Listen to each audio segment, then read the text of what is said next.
Wait po bukas. Hello po. Condolence po. Salamat po.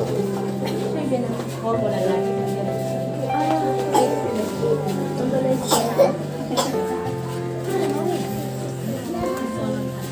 Medical bill ka.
Sige po.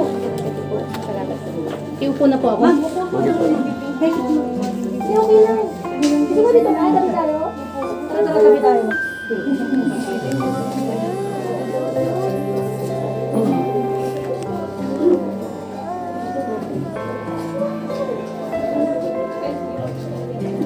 Yan kasi ma'am, puno ng operasyon yan. Measles, appendix. Pero biglaan. Opo, nahulad, biglaan na po talaga. Wala man Kailan nangyari? Nung nagpa-check up po namin, October 3.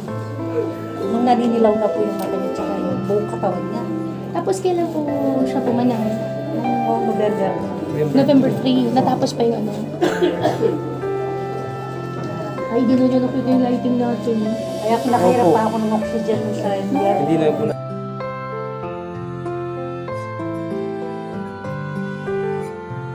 Medyo mahina siya. Kaya biskas na ng doktor, tubuin na. Ayaw mo ganyan.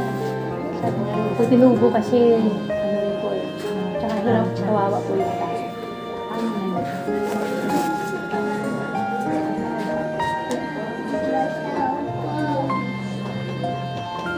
Ilan po anak ni tatay?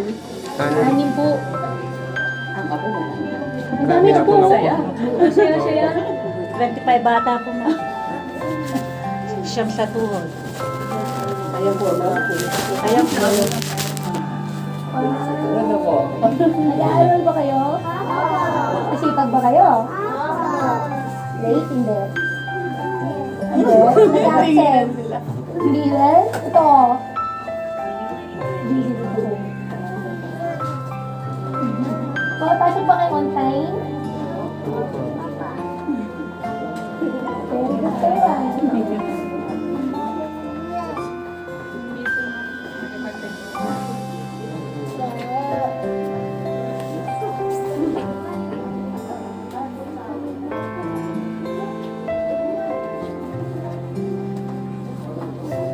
Kaya pa da. Sila nga ba, bukas last night na. Bukas magpapadala ko ng pagkain sa pagkain. Hindi kami yung mga nagpadala nila. Kaya sa kanya nakapangalan. Yan, mayroong isa pa siya. Pumunta na ako kanina sa dala. Pero buwan padala pa. Para makatulong tayo. Para makatulong. Lalo po kahapon kasi linggo. Pero bukas, Last night na po. Kuwarik natin. Sarap ko na yung requirement.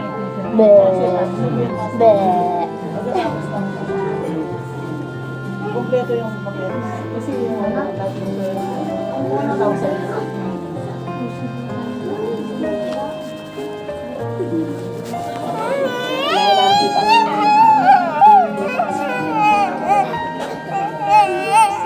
operation na daw, 75 hindi na daw pwede.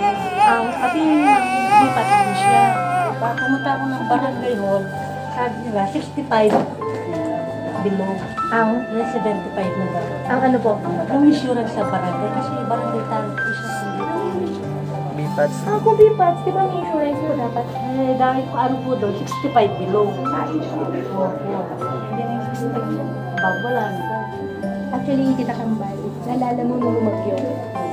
Nung umagyo po, nanay, magdamag, ang kasama ko yung PR. Talagang hindi ako iniwanan. Sabi ko sa sarili ko, sila yung talagang first frontliner talaga natin. Kaya usap ko si Engineer Matt, sabi ko next year gusto ko, kasi tapos na yung pondo ngayong taon eh. Sabi ko next year, gusto ko lahat na nagtatrabaho sa MDR, naka-insured yan. Para ano yung mga tao? Di ba, nanay? Sinabi ko naman doon, ma'am, kasi Ang susunod po natin pa project yung mga nagtatrabaho sa munisipyo. Unti-unti natin, hindi ko po kaya bigla, sabay-sabay, pero unti-unti. Umpisan ko po muna natin sa mga MDR, yung mga rescuers po natin. Kasi wala silang oras, di ba? Tsaka sila Tita Kambal.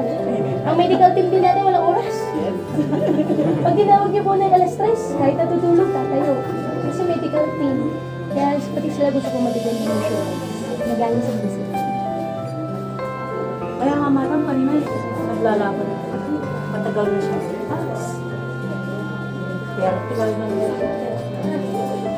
Wala daw siya nagagawa kasi yun ang susunod ba?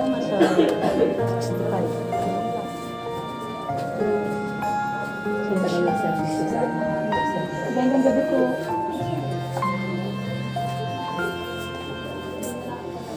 Ano naman bagay yung insurance? Malaking bagay yung insurance. Pero pag nagkasakit, meron pong maasahan din na tutulong kasi hindi naka-insure. Pero yun, ang nakuha ko ng libre kay Dr. Siya, about 50K ko na po.